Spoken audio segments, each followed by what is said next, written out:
How's it going, guys? Ultra Z Plays here with some tips on being successful when you are doing a Nuzlocke playthrough of any Pokemon game, and this applies to quite a lot of Nuzlocke variants. There's like hundreds out there now, and people have made heaps of them that no one even knows about. I reckon maybe like more than hundreds, who knows, but yeah, I'm here with some tips that are kind of universal.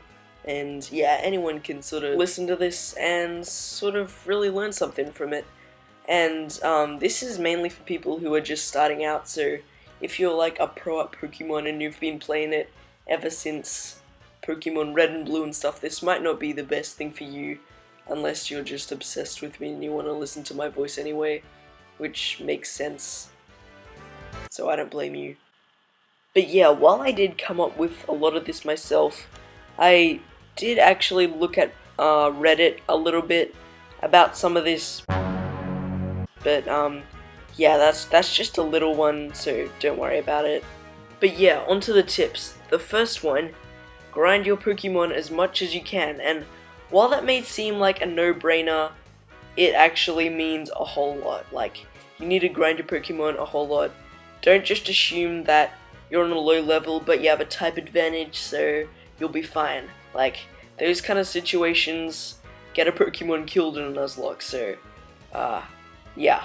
And the next one kind of ties into that one, which is research the next gym that you're going to be doing a whole lot, and like, not only the next gym, the next Elite Four member, that kind of thing. So, yeah, so that you don't, end up messing up, research the next gym, all the Pokemon they have, their levels and stuff, so you can sort of grind your Pokemon to be just above their levels, and choose Pokemon in your team which have good type variations. Like, for example, don't have two of the same type in your team.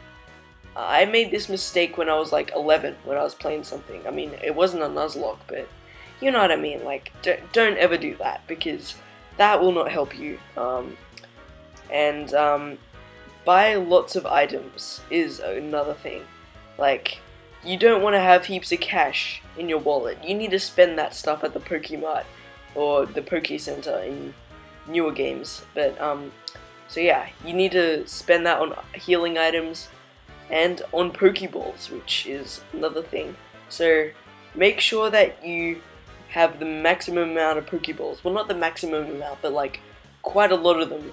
Like, so that you never run out of them, and the first Pokemon that you encounter in each area, you have to catch. Like, you cannot leave it alone, and this can be a bit of a struggle. Like, if you run out of Pokeballs, if you kill that Pokemon, you're not getting another chance. And always use the weakest Pokemon in your party to try and catch a Pokemon, because they're not going to do too much damage. They're just going to weaken it enough.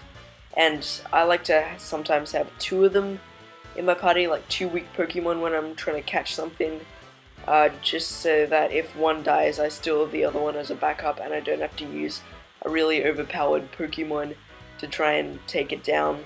So yeah, that's a good thing. And yeah, you really need to catch every single Pokemon in, like, the first Pokemon in every area, just so that if one dies, you always have a backup.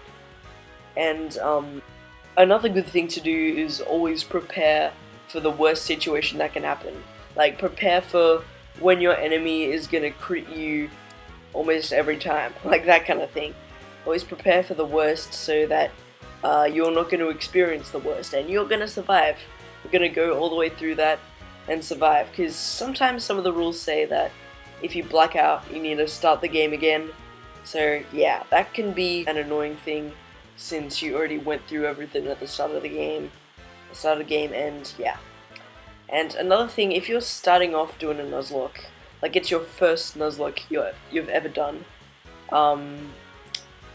do one of a game that you've already played, so that you're familiar with it, and you're not gonna suddenly come across something that you don't know is gonna happen, and yeah, you basically know what you're doing, so that when you do a Nuzlocke of the new game that's released, then you're not really scared to do anything, I guess, or not really sort of unaware of what's going on. So yeah, those have been some really quick tips on a Nuzlocke in Pokemon and what you can do.